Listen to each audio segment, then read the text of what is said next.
And welcome to The Factor Uncensored. 40-year-old LaToya Harris and her boyfriend, 41-year-old Terrence Washington, are both behind bars in Louisiana tonight. They're likely on a path straight to hell, and you will agree. This is after Harris's 15-year-old daughter was severely abused by the couple at their home in Terrebonne Parish, just outside of New Orleans. How bad was the abuse? Investigators say Washington shot the teen on 2 different occasions with a shotgun, one time in the chest. Police say he also raped her, and in order to cover that crime up, the teen's mother set her on fire, blaming her, and also never getting her a treatment for the gunshot wounds. The damage was so bad the teenager lost half of her face and one of her eyes. She remains hospitalized after all of this was uncovered during a car accident in Baytown, nearly 300 miles from their home in Thibodaux, Louisiana. And joining us on The Factor Uncensored tonight, we have with us Ashlyn Brothers, who is a reporter for Fox 8 in New Orleans, WVUE-TV. Ashlyn, thank you for joining us. Such a tragic situation that we have here with this 15-year-old who is from Louisiana and, of course, got into an accident here.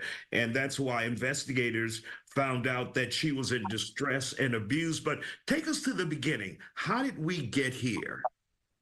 Yeah, so, initially what police say is that this had been going on for months, right? The alleged abuse, the buried abuse, if you will, had been going on dating back to around February, what we call carnival season, when police say that there was distress within the household.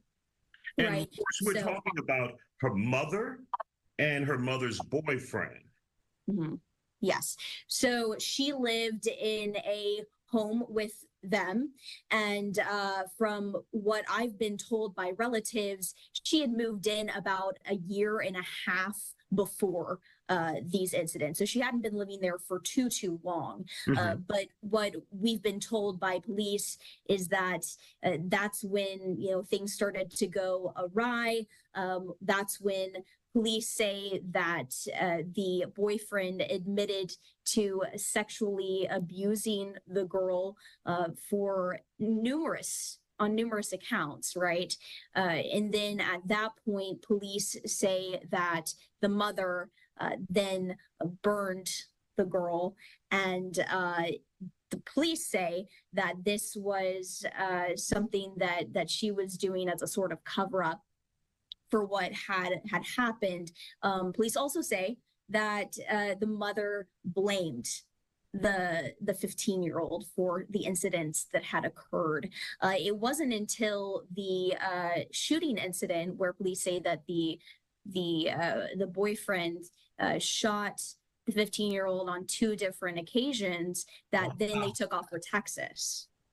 That is incredible. So the mother burned the girl, according to police, in order to cover up her being sexually assaulted by her boyfriend, according to investigators, right? That is, to my understanding, I would have to check back with that. But yes, that to my understanding, that's what police say. Do we know who the 15-year-old was living with before she went back to the home with her mother and her mother's boyfriend? Who was she living with then? So here at my station, we've been very delicate with how we've been phrasing this, and we have spoken with the relatives who she was living with before. We have decided to call them relatives, very close family members. Yeah. And they're the couple that you guys interviewed and said, the communications was fine, and then it became few and far in between from calls to text messages, and then she just disappeared.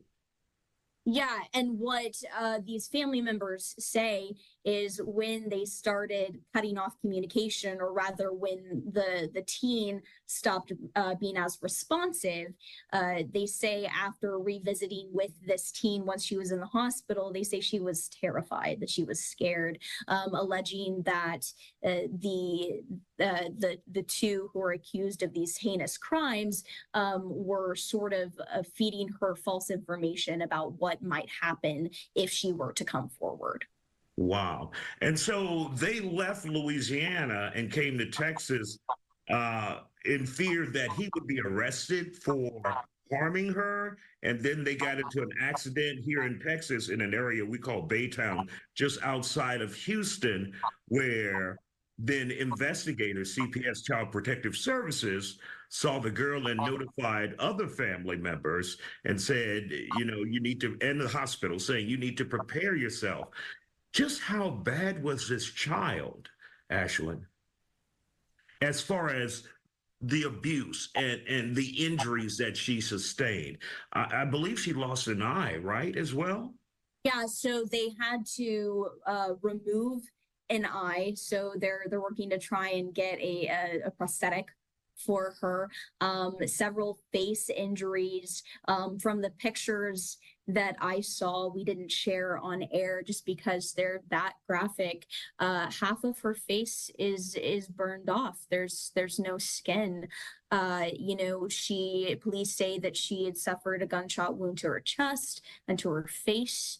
Oh So my God. there's that as well. And then, you know, they say that the mother had refused to take the daughter to treatment at a hospital, but treated the burns. However, police say that they did not treat the gunshot wounds.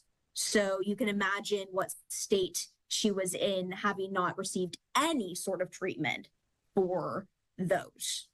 And we're talking about a 15-year-old girl. That is a nightmare to go through that, to endure something like that at such a young age and at the hands, allegedly, according to investigators, at the hands of your mother, and she allowed someone to abuse you. It's just mind blowing. Ashlyn Brothers from Fox 8, WPUE, great job in reporting this story. Such a tragedy. But thank you for sharing it with us. We need to make people aware that things like this still exist, where a mother could allegedly sacrifice their child for a boyfriend.